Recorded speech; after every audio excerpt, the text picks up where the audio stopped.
Hey, this is Joe with Grow It, Build It, and today I'm going to tell you how I grow really tall tomato seedlings in 6 weeks without using grow lights or heat mats.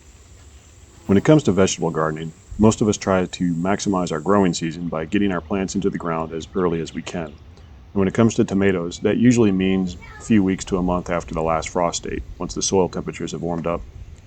But to get decent sized plants into the ground by then, one either needs to purchase plants or grow them from seed. And if you're going to try to buy plants of any size, they normally cost at least $4 per plant, in my experience, which can add up quickly. The easiest way to avoid that cost is to just grow your own from seed. And in this video, I'm going to show you exactly what I do to grow large 10-inch tall seedlings in roughly 6 weeks from seed.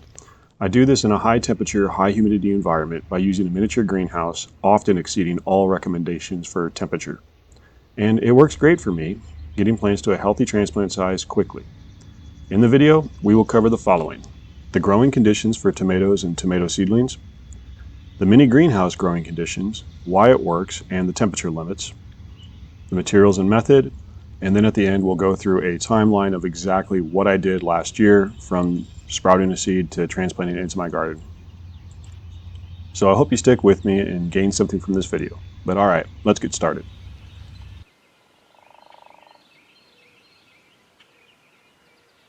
Okay, so when it comes to tomatoes, they come from South America, originating in southern Ecuador and northern Peru.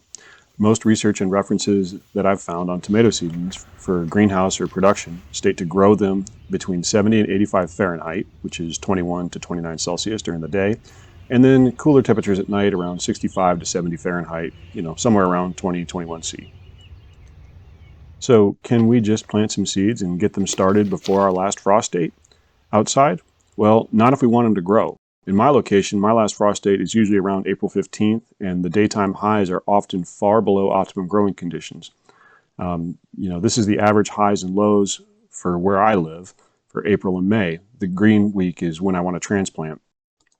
The mornings start off often below 60 degrees, which is the cutoff for when tomatoes can actually do photosynthesis, so I need to do something different. All right, well, if we can't just grow our plants outside, in order to grow, we're going to have to either use grow lights and heat mats, which cost money and require some space for a setup, or just put them on a sunny windowsill, which still doesn't provide as much sun as being outdoors. And often when seedlings are grown from sunlight through a window only, they often end up leggy and may wish to flop over as they reach for that sun. So what should we do? Well, I started experimenting a few years ago and found I could use a mini greenhouse directly outside to give tomato seedlings full sun and warm temperatures. I would grow my seedlings in very high internal temperatures of the greenhouse, of 100 Fahrenheit or more, and they seem to do very well. They would grow much faster than if I just grew them outside because of the cold temperatures or on a windowsill because of the reduced sunlight. And after doing this for several years, and in preparation of this video, I started investigating if there was any research that could explain why I was able to grow my plants in temperatures that are way beyond the recommendations of 85 Fahrenheit. And I found exactly that.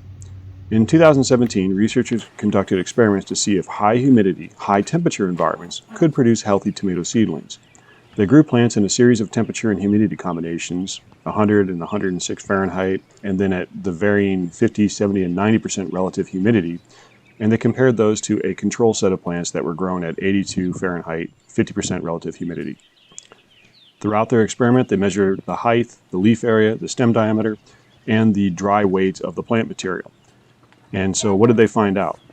Well, at the end of their study, the control samples did have higher plant weight, but the plants were really all the same height, diameter, and leaf area, though, throughout the entire study. And it really wasn't until the end that the control sample surpassed the high temp, high humidity samples. So essentially what they found was that the combination of high temperature, high humidity did offer some protection, particularly the ones that were grown at 100 Fahrenheit and at least 70% humidity. So while the control samples at the optimum conditions did better, we can't all grow like that.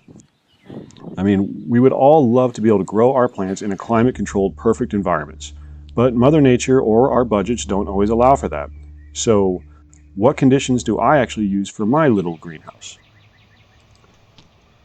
If you're pretty familiar with gardening, I'm just going to cut to the chase and tell you the exact condition limits I use. Because of frequently working from home the last few years during the pandemic, I was able to test what the inside greenhouse temperatures would be based on the outside temperatures in full sun. So conditions that would produce the hottest greenhouse effect, if you will.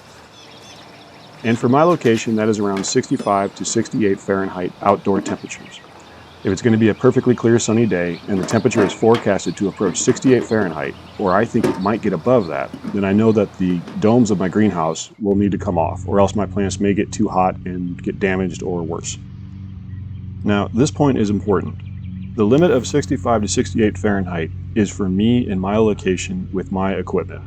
I came to this conclusion by monitoring the temperature inside the greenhouse and comparing it to the outside temperature for various conditions.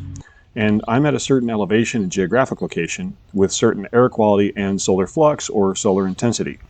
Your location is most likely going to be different and will produce different results. So do not just use the limits I found, but experiment yourself. I'm showing you what I found to work for me over the years, but it still isn't without risk.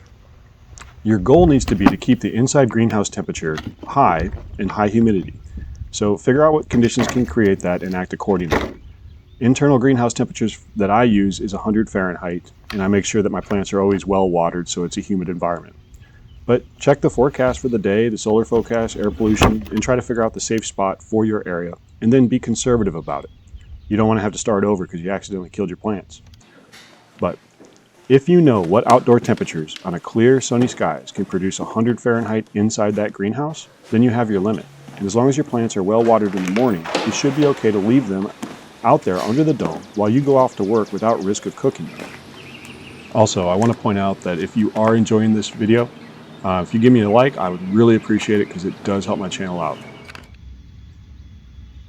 Okay, so now I'm going to show you exactly what I do from sprouting till transplanting. And I want to point out this entire video does exist as a couple of articles at my website, growabuilder.com. I will have links below if you need a quick reference later. But for materials, we're going to need a paper towel, seeds in a baggie, pots with moist potting soil, a remote temperature and humidity monitor. These are fairly inexpensive. You can get them between $15 and $25 on Amazon. I'll put a link to it below. This white one that's wireless is the one I really like. Also, when you use your temperature sensor, make sure it's not in direct sunlight. You also need a small greenhouse with a dome.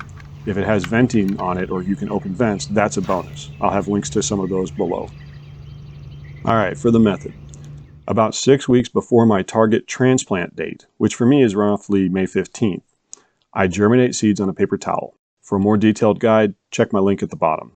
But to simply do this, start with clean hands and a clean work surface like a dinner plate. Everything needs to be sterile. Take a full sheet of a moist paper towel, not dripping wet, just moist, and fold it in half on the plate. And then place your tomato seeds or even pepper seeds on half of the towel. Fold it in half again so that the seeds are now sandwiched between 4 layers. Place this into a Ziploc bag and put it on a warm, dark surface. I keep mine on my water heater in the basement where the surface is around 85 Fahrenheit. You don't want it to be much hotter than that. Check the seeds every day to see if they sprout or that the towel hasn't dried out. They should sprout within a few days though if they are warm. Then transfer the sprouted seeds to the pots. Be gentle and either use a popsicle stick to carry it or pick them up with tweezers. I actually just pick them up with my fingers and I'm very cautious. Try not to touch or damage the roots, and the sooner you do this after sprouting, the better. Cover them with 1/8 to 1/4 inch moist potting soil, 3 to 6 millimeters, and keep it moist. You've effectively now planted sprouted viable seed, and they should push up through the soil in another few days.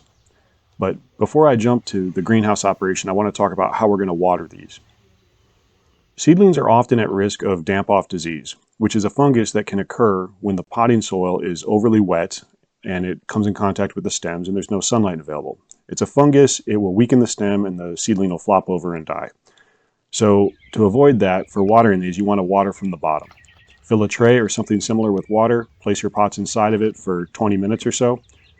Via osmosis, the potting soil will absorb the water, and that way there won't be a wet interface between the stems and soil, which should help prevent the damp-off disease. All right, so now we're going to go into greenhouse mode. Basically, your home base for a greenhouse should be somewhere near a windowsill that does get sun, because on cold, cloudy days when the temperature outside is low and it's going to be cloudy, you just want to leave them inside near a window because some sunlight will still come in and hit the plants. Just leave the dome on, it should be fine. But On days when the sun's going to shine, if the outdoor temperature is forecasted to be below your temperature limits that you've learned, then put them outside underneath a towel for some insulation and just leave them there all day long. I weight mine down with a scrap piece of 2x4 or a rock so that the lid doesn't blow away. If the temperature is forecasted to go beyond your limits before you could safely make it home to take the dome off, then just leave the dome off and put the plants out. If it starts out at 50 degrees and it's going to get up to 75 degrees before you can get home, that's okay. Just leave the dome off. They won't grow as much, but they'll still get all that sun. There is one other benefit to leaving the dome off periodically as well. The seedlings will get exposed to wind, and that wind will help strengthen the stems as well. But in general, you're going to repeat this process day in and day out for roughly 5-6 weeks. At the end of it, you should be able to produce plants that are roughly 10 inches tall, strong and healthy, and ready to go right into your garden. And it's going to cost you a lot less money than if you purchased those plants, and you don't have to mess with a grow light setup and all that. Okay then, so the key points from this video. You can grow tall tomato or pepper seedlings in a high temperature, high humidity environment using a miniature greenhouse. But to safely do it, you must use a temperature and humidity sensor to determine what the outside climate conditions that will produce 100 Fahrenheit temperature in the greenhouse. If the outside forecast is going to exceed those conditions, then you should not leave your greenhouse covered with its dome outside unattended. This process is not without risk, but it has allowed me to grow tall tomato seedlings for several years in a row in roughly 6 weeks from sprouting seeds on a paper towel. Okay, so that's the main method for how to do this. I'm about to go into the timeline showing the entire process from seeds on the towel all the way to transplanting the garden. But before I do that, I just want to say if you have questions, please ask them in the comments. I will do my best to answer them. And as always, if you enjoyed the video, please give me a thumbs up, as that does really help me out, and I greatly appreciate it. But okay, let's get started. All right, so as noted, I started this on April 2nd, and you can see I have more than just tomato seeds there, because I use this method for peppers as well. Peppers seem to really like it even hotter than tomatoes, in my experience anyways. But I still just put them all in the same dome. But I did get my first sprouts 2 days later on April 4th, and you really do want to check this every day. Check your towels every day, because once they start coming up, it's way easier to put them in pots when they're tiny. If you let it go longer, the root can attach to the paper towel, and then it's then you kind of have to tear the towel apart, trying not to hurt the root, and plant the paper towel along with the seed in your pot. Once you plant them, though, just get them in your greenhouses and get them on the windowsill or something. And if it's sunny out, I put them outside. If it's not sunny, I leave them inside. The temperatures are easily sometimes in the 30s, right now for me in April. The seedlings will slowly pop up through the soil over the course of a week or two. Depending on the species and temperatures. So you have to be patient. I know I mentioned you don't want to put your temperature sensor in direct sunlight. The white one seems to do a little better at this, but if your sensor is in direct sunlight, the radiation from that will interfere with it. Not that the radiation, it's just it gets too hot, hotter than reality.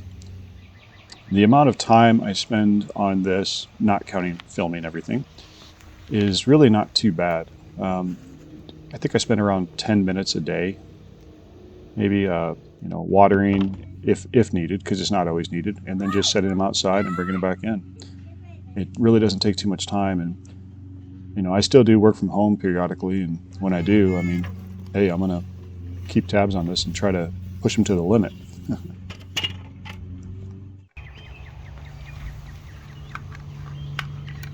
But you can see they've been inside for a few days there. That's why they're reaching for the sun. The seedlings will lean over and try to grow towards the sunlight, so they've only been getting sun from one direction on the windowsill. That's why they do it. And it's April 11th now. I got a note that we did take a small family vacation from April 14th through the 19th. And so I had a neighbor who actually took care of my plants during that time frame. And he's not a gardener at all, but he did exactly what I asked. He pretty much left the dome on and had them on a window that got quite a bit of afternoon sun. So there's going to be a gap in my timeline. I think April 12th is probably the last day that I really filmed anything. But everything's coming up nicely. One of the effects of only having seedlings grow on a windowsill I had mentioned it earlier, was leggy seedlings, and that definitely happened here. The leggy seedlings are really a problem. So here they are, April 22nd. So this is like 10 days after the last filming. And, everything's growing fine, but the tomato seedlings that were a little further along, they really grew tall. So a leggy seedling is when the stem elongates a whole lot because it's just trying to reach for the sun. And it can result in a top-heavy stem that will then tip over and flop over. So you got to deal with that. So this is a good example of what leggy seedlings look like. You can see this one's leaning over. It can't support itself. Luckily with tomatoes, you can have new roots sprout from the stem if you just bury the plant deeper. So that's what I'm going to do. I'm going to basically separate my seedlings and plant them deeper. And that will solve my problem of leggy seedlings and strengthen the stem. So I'll essentially be getting them some deeper rootstock initially, and then they will have a shorter stem above the soil, which will mean it's less likely to flop over, and in the end, it's a good benefit. It's a good way to salvage the plants. And I pretty much needed to separate them anyways. So you can see there's really not a lot of roots on these yet, but I'm just going to bury it about halfway up the stem. And so I have another pot prepared. I dig a hole very deep, and I just drop the thing in there very carefully, and then replant around the stem. After doing this, you want to leave them inside for a couple days to deal with any transplant shock. Okay, so May 1st. So this is a week after I repotted them up to deal with the leggy seedlings. I'm getting lots of leaf area and branching now. This is, almost 4 weeks in. They're still very small plants, 3 to 4 inches tall, and peppers are extra small, just getting true leaves, but that's okay. Okay, so now we're looking at 5 days later, and they're looking great. Quite a difference between what you saw in the last clip to now. I mean, much stronger stems, that you can see they're visibly thicker, and the branching and leaf area on the tomatoes is much improved, and they're just starting to grow. The growth of all plants, doesn't matter what kind of plant it is, in my experience, has always been non-linear. If you think it takes, 6 weeks or 40 some days to make a 10-inch tall plant, most humans, myself included, initially think, well, that means they're going to grow a little bit every single day. While it's true, it doesn't mean they're going to grow grow taller a little bit every day. The growth is non-linear. It's starting to explode right now. From May 9th, for the next 2 weeks, these plants are going to double in size. It basically means they've spent most of the last period developing their rootstock, adding leaf area where they can now do a lot more photosynthesis, and they're just going to explode in size. The last couple of weeks is always like this, especially with the greenhouses. And as you can see here, they're just going gangbusters. This is 4 days later. It's added a couple of inches in height, more branching, more leaves, everything. And you can see I did get a little sunburn damage on one of the plants there, which it's fine. It recovers without issue.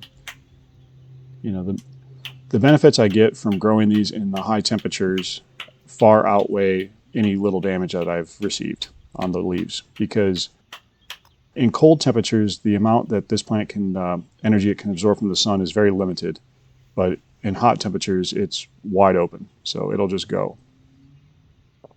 And I mean, this really was I just kind of guessed that I could do this. I didn't know, I just experimented. It wasn't until this year that I found the literature saying, hey, yeah, it works out pretty good, which, I already knew that, but. Okay, a few days later, we're now 8 inches tall on most of the plants, solid 8 inches, so that's nice to see. Ideally, I would have liked to have planted on May 15th, but I was busy, didn't have time to plant out my garden, so I just kept growing them. A few more days doesn't hurt anything.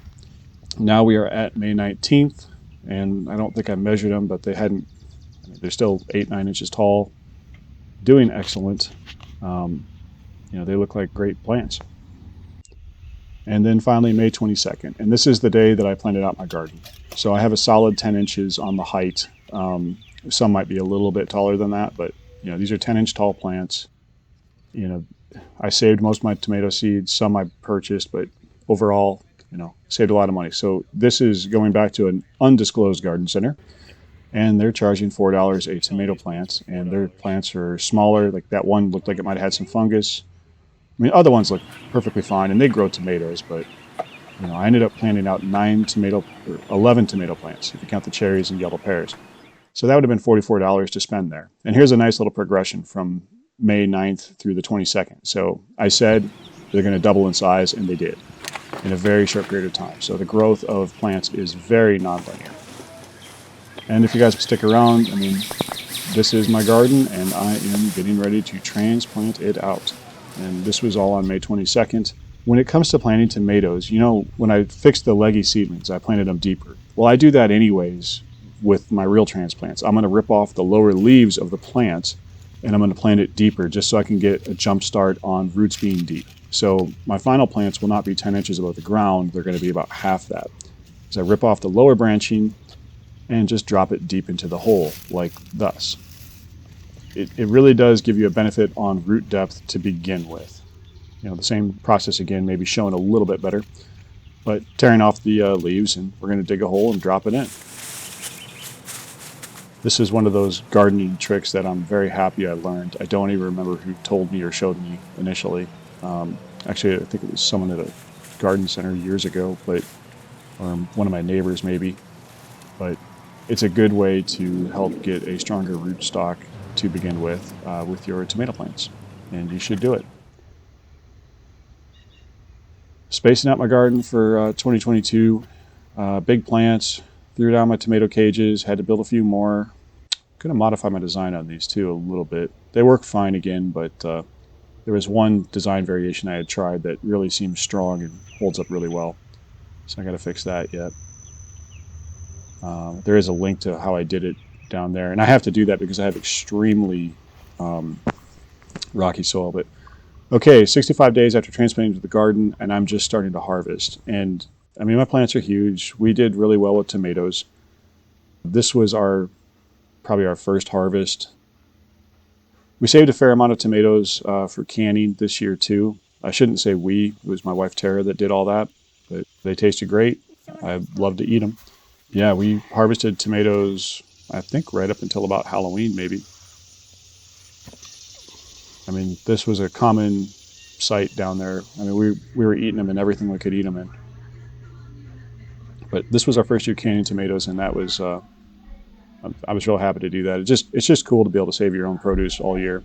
Oh, and I got to brag. I think that was my biggest tomato, is a 1.3 pound one, which I'm sure there's people that got 2-pounders out there. Let me know if you do. But I mean, that's pretty much all I have. So I'll let you guys go. I hope you enjoyed the video and found some value in it. And if you have any questions, please ask them in the comments. Don't hesitate to. I'll do my best to answer them. And yeah, you guys all have a good one. Thank you.